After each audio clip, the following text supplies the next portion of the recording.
Hey hey, Assalamualaikum warahmatullahi wabarakatuh. Selamat datang di channel Barok PHG, channel yang membahas tentang kreativitas dalam belajar maupun kreativitas lainnya. Dan seperti biasa, saya ingin mengucapkan terima kasih banyak kepada kalian yang sudah subscribe channel ini, like, comment, dan share. Di video kali ini kita akan melanjutkan pembahasan yang sebelumnya, masih ada hubungannya dengan bilangan berpangkat. Let's go.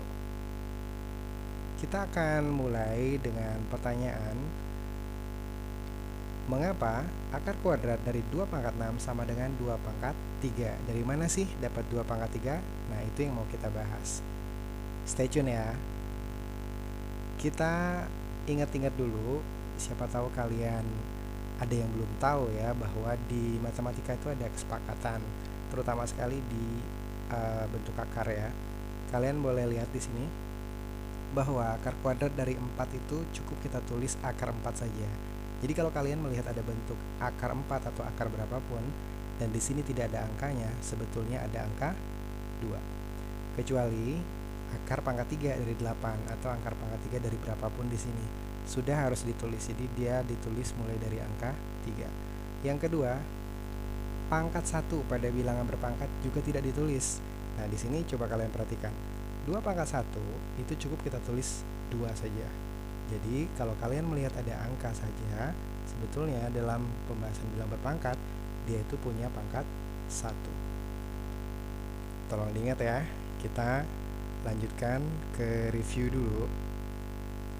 Review ini cukup membantu menurut saya ya. Kalian di sini kan sudah pernah membahas ya bahwa ada bilangan berpangkat.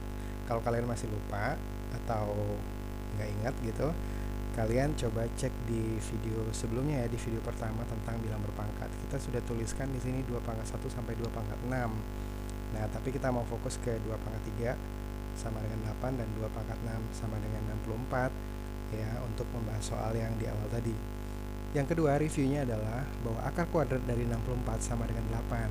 Itu karena 8 dikali 8 sama dengan 64. Oke, let's go. Kita masuk ke pembahasannya ya, kita masuk ke pembahasannya.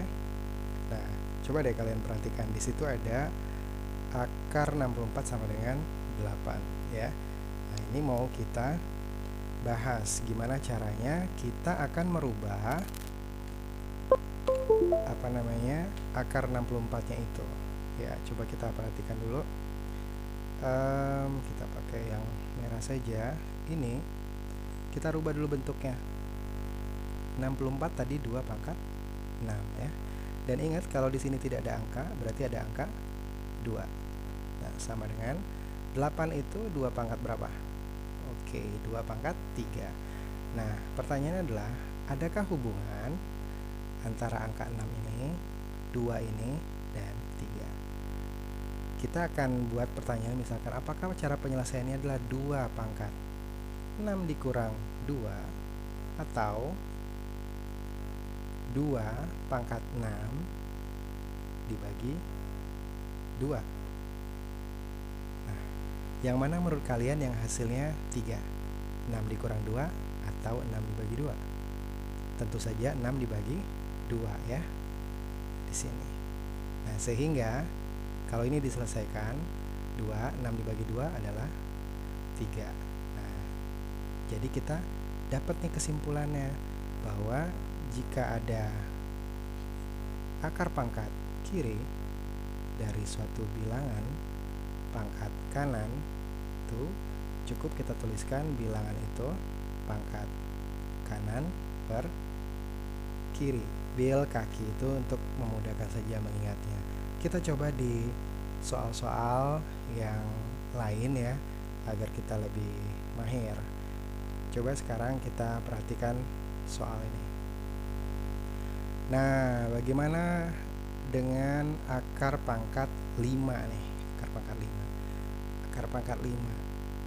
Masih ingat nggak tadi kalau cuma ada angka, itu sebetulnya ada pangkat 1. Dan kalau di sini tidak ada angkanya, berarti 2. Oke, ini bilangannya nih 5. Kanannya berapa? 1 per kirinya 2. Jadi kalau akar 5 kita rubah jadi bilangan berpangkat menjadi 5 pangkat 1/2 atau 5 pangkat setengah. Sekarang kita lihat yang ini nih, bilangannya 4. Nah, sekarang kanannya 12 per kirinya 3. Nah, ini bisa kita lebih sederhanakan lagi ya. 12 bagi 3 berapa? 4. Jadi 4 pangkat 4. Sekarang coba lihat yang ini. Bilangannya 2. Kanannya berapa? 7 per kirinya 5. Nah, ini cukup kita tulis 2 pangkat 7 per 5. Ini tidak perlu kita selesaikan, cukup kita tulis seperti pecahan begini ya, 7 per 5. Kecuali misalnya 12 per 3 atau 20 per 5 yang bisa disederhanakan lagi. Gimana? Mudah-mudahan kalian bisa lebih paham tentang bilangan berpangkat dan semakin semangat di dalam belajar matematika. Kalau kalian punya komentar, silahkan tuliskan komentar di kolom komentar di bawah ya. Kalian suka, kalian nggak suka, atau kalian punya request pembuatan video-video yang lain, silahkan tinggalkan komentar di bawah. Tetap semangat. Assalamualaikum warahmatullahi wabarakatuh. Later.